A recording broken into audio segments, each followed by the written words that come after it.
আগের দিনের মানুষেরা কিন্তু বাসন মাজতে এরকম ছাই ব্যবহার করতো। আর আমিও মাঝে মধ্যে আমার বাসনগুলা পরিষ্কার করার জন্য এই ছাইটাই ব্যবহার করি। তার মধ্যে একটু সাবান দিয়ে দেই। কারণ এই ছাইটা দিয়ে যখন বাসন মাজি তখন বাসনে যত লাল হলুদ দাগ থাকে কিংবা একটু কালচে ভাব থাকে সব চলে যায়, একদম ধবধবে সাদা হয়ে যায়। আসলে আগের দিনের অনেক জিনিসই অনেক উপকার, সেটা আগের দিনের মানুষেরা ব্যবহার করতো, আমরা হয়তোবা বুঝতে পারি না। কিন্তু মাঝে মধ্যে ব্যবহার করলে বোঝা যায়।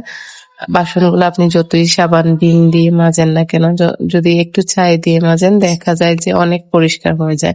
কোনো বাসনে কোনো লাল দাগ থাকলে সেটা খুব চটপট উঠে যায়, কিংবা পাতিলি বলেন, সেটা ধোয়ার সময় যদি ব্যবহার করা হয়, এটা হয়তোবা আমাদের বাঙালি সব মেয়েরাই জানে। আজকে আমিও সেটা করলাম।